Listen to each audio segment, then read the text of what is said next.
Fallout 76. The game that started off as a complete disaster and a joke of a game. The game that was the laughingstock of the industry for a while, and the game that tarnished Bethesda's name and reputation. This game was something that I thought I would never touch again until E3 2019 happened, and we got some big news on the game. Yeah!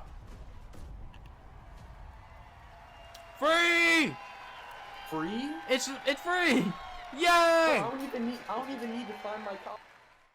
Wastelanders. With this announcement, they got my attention. They didn't get my attention because I was excited or anything, they got it because I wanted to see how bad of a cluster this would be. But finally, after a long wait and some delays later, the major update is here, and I finally get to make this video that I had planned since its announcement. If you find this video interesting, make sure you leave a like and subscribe for more, but without talking more, to keep this short, I will be splitting this video up into parts including story, gameplay, bugs, monetization, and overall thoughts. If you're looking for specific times, the timestamps are in the description, but without going on any longer, let's get into it. Wastelanders has a very simple story to it. There's this treasure in Appalachia, and everyone came back to get a piece of it. With this DLC, you have everything you need to make a decent Fallout title though. You have dialogue, factions, reputation, companions, and a mediocre story.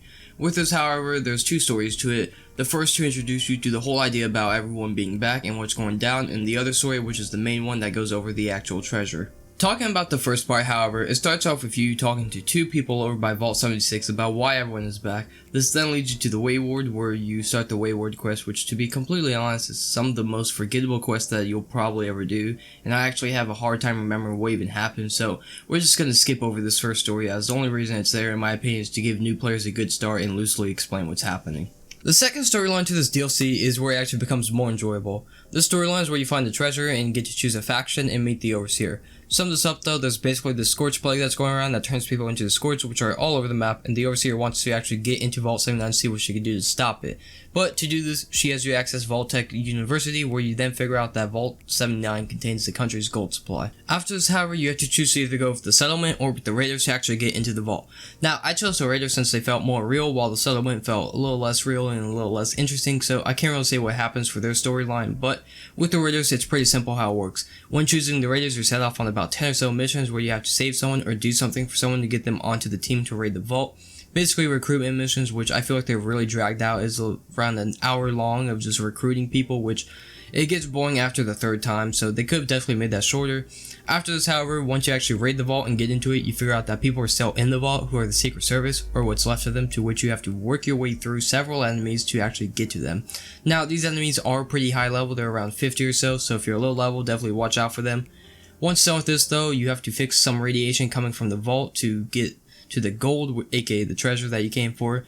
After this though, you have several options on what to do with that gold that you just found. You can either give it to the Secret Service, who they are now dealers now that have really good plans for armor and weapons. You could give your percentage to the Raiders or whatever, since you usually do a deal, or you can just keep all of it, it's all your choice. Then, that's it. That's the story. Overall, the best way I could describe the story is a throwaway DLC that is from another Fallout that is very lackluster and not great at all.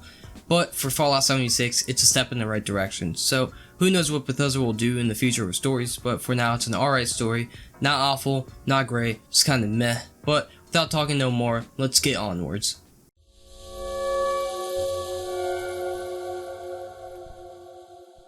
This section is going to be shorter since I don't have too much to say on it, but the gameplay in this game is something to see for sure.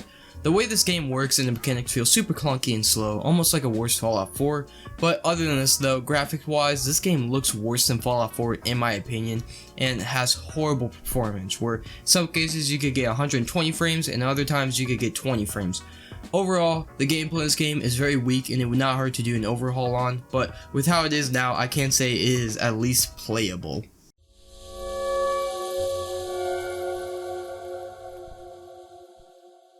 The bugs in this game. If you don't know, back when this game came out, it was known for being one of the buggiest games in the industry, and thankfully over time these bugs have been patched, but don't get me wrong, the bugs in this game are still here and there's still a lot of them. Talking about the most annoying bugs first though, I'll put on screen the ones that got clipped over at twitch.tv/Hornet_31. Make sure you follow me there.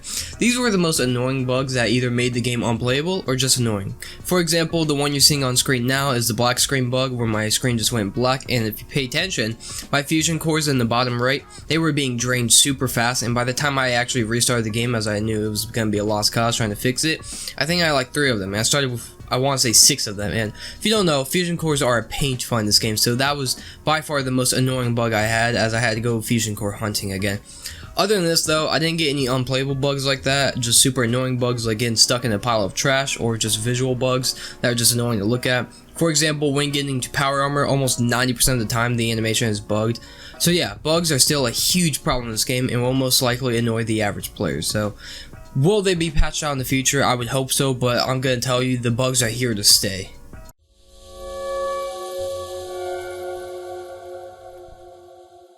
While this game has definitely improved over time, don't get it twisted, this game is still here to try and drain your wallet as much as it can. Monetization in this game is still something that will try and get you to dish out money with several features that should be free but are behind a paywall.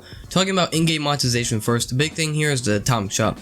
The Atomic Shop not only has super overpriced, useless stuff, for example character skins or paint armor for your power armor, but they also have kits. These are, in a sense, pay to win.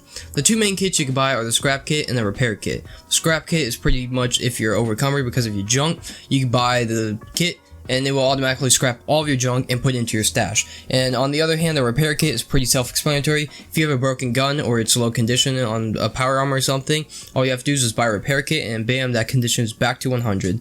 Other than this though, there's some other pay to win features that are super overpriced that should be free. Mainly I'm talking about Fallout first here, the $100 a year subscription that gives you stuff that people have been wanting since the beginning of the game. The main features here is that your stash is now unlimited, which should be in the game as 800 pounds is not enough for this kind of game. And you have the ability to have private worlds, which again, should be free. But nope, it's $13 a month for this. Fallout Wastelanders is a DLC that was much needed for this dying game that was an overall underwhelming experience, but for how bad Fallout 76 is, it's actually a really good improvement. Again, as I said before, I believe this DLC feels like a throwaway Fallout 4 DLC that was kind of a last minute idea to get people back into this game.